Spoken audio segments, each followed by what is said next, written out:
இன்னைக்கு நாம பார்க்க போற விஷயம் நவீன போர் முறைகளையே தலைகீழா புரட்டி போடுற ஒரு இராணுவம் முதல்ல பத்தி தான். ஒரு பக்கம் உலகத்தோட அதிநவீன டெக்னாலஜி, இன்னொரு பக்கம் ரொம்ப ரொம்ப சாதாரணமா தெரியிற ஒரு ஆயுதம். ஆனா இந்த கதை போரோட விதிகளையே மாத்தி எழுதுது. வாங்க உள்ள போலாம். இந்த நம்பரை பாருங்க. 1.1 பில்லியன் டாலர்கள். யோசிச்சு பாருங்க எவ்வளவு பெரிய தொகைன்னு. இதுதான் உலகத்திலேயே ரொம்ப அட்வான்ஸ்டான ஒரு மிலிட்டரி ரேடார் சிஸ்டமோட விலை. இதுக்கு ஒரு செல்ல பேர் கூட இருக்கு.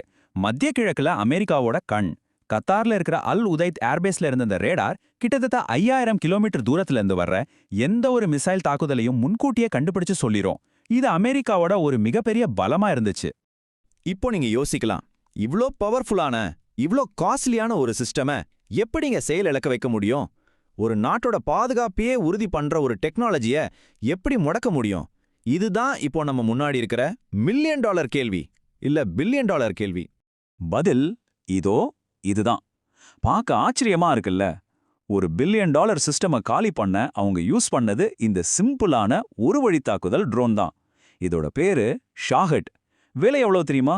வெறும் $20,000. அதாவது ஒரு சாதாரண காரோட விலை. ஒரு பக்கம் பில்லியன் டாலர் கோலியாத், இன்னொரு பக்கம் $20,000 டேவிட். ஆனா ஜெயிக்கிறது யாருன்னு பாருங்க. சரி, வாங்க இத பத்தி கொஞ்சம் ஆழமா பார்க்கலாம். இந்த ஷாஹெட் ட்ரோன் அப்படிங்கிற ஆயுதம் உண்மையில என்னது? ஏன் இது இவ்ளோ திறமையா வேலை செய்யுது? இதுக்கு பின்னாடி இருக்கிற டெக்னாலஜியும் சரி, தந்திரமும் சரி ரொம்பவே சுவாரஸ்யமானது. ரொம்ப சிம்பிளா சொல்லணும்னா, இது திரும்பி வர்றதுக்காகவே உருவாக்கப்படல. போறது மட்டும்தான் இதோட வேலை. ஒரு வெடிகுண்டுக்கு 2 இறக்கையும் ஒரு சின்ன மோட்டாரையும் வச்சு பறக்க விட்டா எப்படி இருக்குமோ அப்படிதான் இது. இதை லான்ச் பண்றதுக்கு பெரிய ராக்கெட் லான்ச்சர்லாம் கூட தேவையில்லை. இங்க இருக்கிற நம்பர்ஸை பாத்தீங்கன்னா ஒரு விஷயம் நல்லா புரியும். மணிக்கு 180 கிலோமீட்டர் வேகம். கேட்கறதுக்கு ரொம்ப மெதுவா இருக்கு இல்லையா? ஒரு ஃபைட்டர் ஜெட்டோட ஒப்பிடும்போது இது ஒண்ணுமே இல்ல. ஆனா விஷயம் வேகத்துல இல்ல. நூத்துக்கணக்கான ட்ரோன்களை ஒட்டு மொத்தமா ஒரு கூட்ட மாதிரி அனுப்பும்போது அதை எப்படி எதிர்கொள்றது, அதுதான் இங்க இருக்கிற உண்மையான சவால். குவாலிட்டியை விட குவான்டிட்டி தான் இங்க முக்கியம். இந்த ஓமை தான் இந்த சூழலை அப்படியே படம் பிடிச்சு காட்டுது. யோசிச்சு பாருங்க, ஒரு வெட்டுக்கிளி கூட்டம் படையெடுத்து வருது. உங்க கையில கொஞ்சம் தான் தோட்டா இருக்கு. நீங்க எத்தனை வெட்டுக்கிளியை சுட முடியும்? அதே மாதிரி தான் வர்ற ஒவ்வொரு ட்ரோனையும் சுட்டு வீழ்த்துறதுங்கிறது பண ரீதியாகவும் சரி, நடைமுறையிலும் சரி சாத்தியமே இல்லாத ஒரு விஷயம். உங்க டிஃபென்ஸ் சிஸ்டம் 99% பர்ஃபெக்டா வேலை செஞ்சா கூட அந்த மிச்சம் இருக்கிற 1% ட்ரோன் உள்ள புகுந்து பெரிய சேதாரத்தை ஏற்படுத்திடும். சரி, இது வெறும் ட்ரோன் தாக்குதல் மட்டும் இல்ல. இதுக்கு பின்னாடி ஒரு பெரிய ஸ்ட்ராட்டஜி இருக்கு. அதுதான் ஈரானோட சமச்சீரற்ற உத்தி. அதாவது எதிராளிக்கு இந்த போரை தாங்க முடியாத அளவுக்கு செலவு பிடிக்கிறவனா மாத்துறது. இது வெறும் ஆயுதங்களை வச்சு நடக்கிற போர் இல்ல, இது பொருளாதாரத்தை வச்சு நடக்கிற ஒரு போர். இந்த சார்ட்டை பாருங்க, உங்களுக்கே புரியும். ஒரு $20,000 ட்ரோனை தடுக்க அமெரிக்கா செலவு பண்றது $4 மில்லியன் பேட்ரியாட் மிசைல், இல்லனா $12 மில்லியன் தாட் மிசைல். நம்ப முடியுதா கணக்க? ஒரு ட்ரோனுக்கு பதிலா 100 ட்ரோன் அனுப்பினா என்ன ஆகும்? இந்த கணக்குல போனா எவ்வளவு நாளைக்கு தாக்கு பிடிக்க முடியும்? ஈரான் ரொம்ப கச்சிதமா ஒரு பிளான் போட்டு இதை செஞ்சிருக்கு. ஸ்டெப் 1, எதிரியோட கண்ணை குருடாக்கணும். அதான் மார்ச் 1ஆம் தேதி அந்த பில்லியன் டாலர் ரேடார் மேல தாக்குதல். அது அழிஞ்ச அடுத்த நாளே ஸ்டெப் 2, மிடில் ஈஸ்ட் முழுக்க இருக்கிற அமெரிக்க தளங்கள் மேல தாக்குதல் ஆரம்பிக்குது. இது சும்மா ஏதோ தற்செயலா நடக்கல, இது ஒரு பக்காவான திட்டம். இதோட விளைவு என்ன தெரியுமா? இது வெறும் ராணுவ தளவாடங்களை மட்டும் பாதிக்கல. இது நேரடியா அமெரிக்கா மற்றும் அதன் கூட்டாளி நாடுகளோட பொருளாதாரத்தை குறிவைக்குது. ரிப்போர்ட்ஸ் படி இந்த சண்டை இப்படியே போச்சுன்னா அமெரிக்காவோட செலவு $210 பில்லியன் வரைக்கும் போகலாமா. இஸ்ரேலுக்கு வாரத்துக்கு $3 பில்லியன் நஷ்டம் ஆகுது. இதுதான் பொருளாதார ரீதியான ரத்த கசிவு. ஆனா கதை இதோட முடியல. இங்க தான் ஒரு பெரிய ட்விஸ்ட் வருது.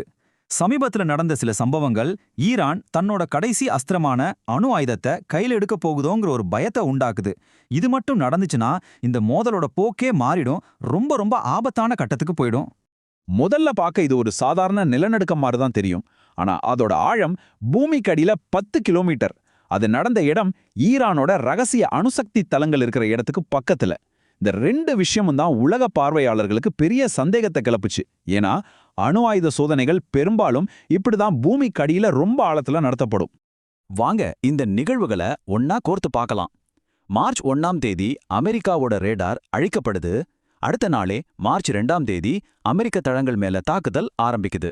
அதுக்கப்புறம் சில வாரங்கள்ல 15ஆம் நாள்ல 2வது முறையா பூமிக்கடியில ஒரு மர்மமான நிலநடுக்கம் பதிவாகுது. இதையெல்லாம் சேர்த்து பார்க்கும்போது இது பூமிக்கடியில நடந்த ஒரு ஆயுத சோதனையா இருக்கலாம்னு பலரும் நம்புறாங்க. உண்மை என்னன்னா, ஈரான் ஏற்கனவே அணு ஆயுதம் தயாரிக்கிறதுக்கு ரொம்ப ரொம்ப பக்கத்துல இருக்காங்க. அவங்க கிட்ட இப்போ 10 அணுகுண்டுகள் தயாரிக்க தேவையான 60% செறிவூட்டப்பட்ட யுரேனியம் இருக்கு. ஆயுதமா மாத்துறதுக்கு 90% செறிவூட்டல் தேவை.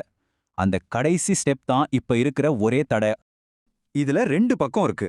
ஒரு பக்கம் ஈரான் யுரேனியத்தை தயாரிக்கிற பிரச்சனையை சால்வ் பண்ணிட்டாங்க. அவங்க தங்களோட அணுசக்தி மையங்களை பெரிய பெரிய மலைகளுக்கு அடியில சுரங்க நகரங்கள்ல வச்சிருக்காங்க. அதனால ஏவுகணை தாக்குதல் மூலமா அதை அழிக்கிறது கிட்டத்தட்ட முடியாத காரியம். ஆனா இன்னொரு பக்கம் அணுகுண்ட செஞ்சா மட்டும் போதுமா, அதை எதிரி நாட்டுக்கு கொண்டு போய் சேர்க்கணுமே. அப்படி கொண்டு போற ஏவுகணை திரும்ப பூமிக்குள்ள நுழையும் போது வெடிச்சு சிதறாம இருக்கணும். அந்த டெக்னாலஜி தான் அவங்களுக்கு இப்போ இருக்கிற பெரிய சவால். சரி, இதெல்லாம் வச்சு பார்க்கும்போது உலகப் போரோட எதிர்காலம் எப்படி இருக்க போகுது? நாம் ஒரு புதிய போர் யுகத்தோட தொடக்கத்துல நிக்கிறோமா? டெக்னாலஜில யார் பெரியாளோ அவங்க தான் ஜெயிப்பாங்கங்கிற காலமெல்லாம் மலையேறி போச்சா? கடைசியா ஒரே ஒரு கேள்விதான். ஒரு $20,000 ட்ரோன் ஒரு $1 பில்லியன் சிஸ்டமை முடக்குதுன்னா, அதோட அணு ஆயுதத்தையும் சேர்க்க முயற்சி நடக்குதுன்னா, இதுக்கப்புறமும் பழைய ராணுவ விதிகள் செல்லுபடி ஆகுமா? அதிகாரத்துக்கான இந்த ஆட்டத்தோட விதிகளே மொத்தமா மாறிடுச்சா?